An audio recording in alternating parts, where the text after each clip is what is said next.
And today I'll be walking you through how environmental narrative gives the game world added depth to a story through explicit and implicit narrative. I'll be comparing Amnesia: The Dark Descent and Bioshock mainly to explain my points. Firstly, let me explain what explicit and implicit narrative is. Explicit narrative is the parts of information that is put in front of the player's face, such as audio clips, notes, cutscenes, etc. Implicit narrative is the things that make the player imagine what has happened by placing thought-provoking aspects into the game world, such as blood, splatters, corpses, decrepit infrastructure, etc. I'll begin with Amnesia. The game starts up with the character stumbling, muttering to himself. This gives you the impression that he's not quite in control. He keeps repeating, "I must not forget," so this implies that he's taken something to cause amnesia symptoms. However, at this point in the game you have no idea why, or even if it was him who did this of his own accord. The narration informs you that you are indeed called Daniel and you are being hunted by the Shadow, which is all you and the character know at this point in the game. The screen goes black, indicating that you passed out and you awaken again in Rainy Hall, not knowing the time that you were out. The only context you receive is from a mentor. Follow the liquid trail and find its source. This really accentuates the feeling of insomnia, as you have no idea what you'll find or what will happen when you do actually reach the source, but you go anyway because it's the only info you have. On the way through Rainy Hall, you black out, indicating the effects of the medicine are still wearing off. It's a good way to show just how potent the serum was without using verbal communication from Daniel.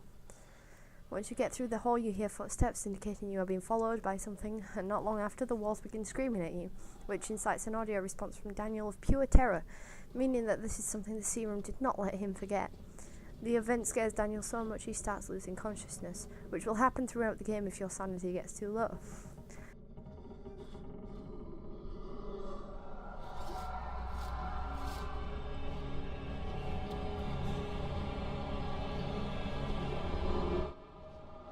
The event also makes the player panic, as you cannot move properly, so you can't get away from the perceived threat.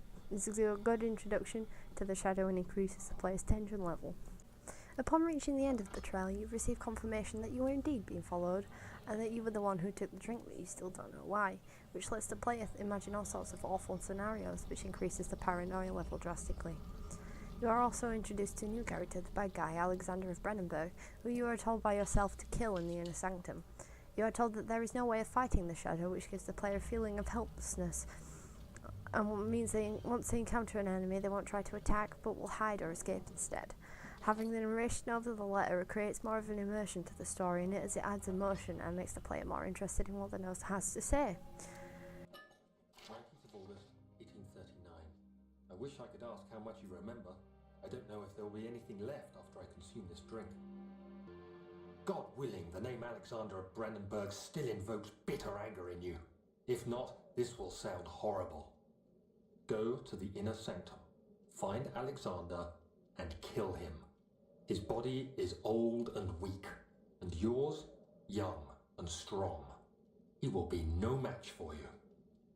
One last thing. A shadow is following you. It's a living nightmare, breaking down reality. I have tried everything, and there is no way to fight back. You need to escape it as long as you can. All of the keynotes in Amnesia are narrated this way so that the player will get a basic notion of what is happening in the game world. Amnesia is actually designed by fictional games to allow the player to choose how far they delve into the lore of the game. Thus, the player is never forced to read any of the notes. They have stated this in their game's design pitch. They wanted no gameplay interruptions, so they allowed the player to digest the story to their desired level of detail, to which I think they achieved very well. However, the player could miss out on key details and not understand what is happening in the game world. Flashbacks are a key part of the storytelling in Amnesia.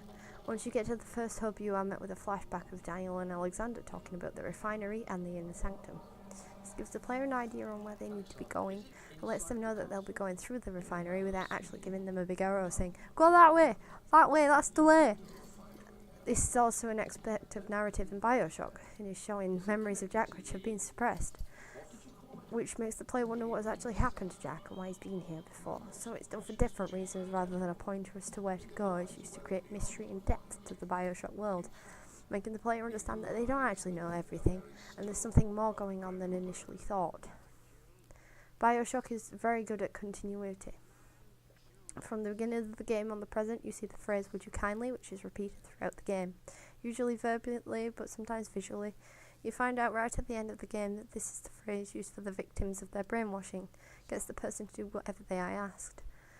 This gives a whole new meaning to everything you did in the game, because you were not actually doing it of your own accord by the game's law, you were just following orders. Ryan's talk at you towards the end makes you question everything you know about the character Jack, and you realise that the reason the plane came down is because you brought it down. The phrase is continued in Bioshock Infinite too, however I won't be going into depths about that. Around Rapture you can find audio logs which have been recorded by the citizens of the city. This allows you to see how far the city was plummeting from extreme experimentation to how splicing messed up the inhabitants. They do well as a narrative feature because, like The Dark Descent, the developers use audio to keep the player engaged. However, I think that Bioshock does this better, as you can still play the game whilst listening to the audio, whereas in Amnesia the game pauses and text pops up on the screen. The problem I found with the Bioshock version though is you can trigger events that also use audio and it cuts off the tape, which is a little annoying. In the beginning you see a shadow projected onto the wall of a woman muttering seemingly to an infant as you near. The woman launches herself at you and you kill her with the wrench. The player is left feeling bad because you left a child without a mother, judging by the context, but as you look into the carriage there's a revolver where the baby should have been. This makes the player question the sanity of the inhabitants and makes them approach everything with caution. Along the way through Rapture you can find scrollings and messages written in blood. Reading these you can see what has happened and the overall anger shown in them. The fact that they are written in blood itself makes you uneasy, along with the leaking and crumbling infrastructure gives the impression of a war zone rather than a city for the free. Amnesia also does the crumbling environment well.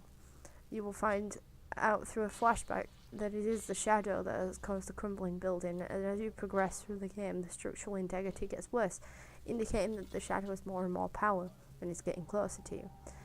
It works well as it explains why a Baron's home is so decrepit and unsafe. In conclusion, all narration in video games helps create a more immersive and in-depth game world, and it is an integral part of storytelling in my opinion. This is backed up by a quote from Adams and Rowling Fundamentals of Games Design: "Stories can add significantly to the entertainment that a game offers. Without a story, a game reduces to a contest. Exciting, but artificial."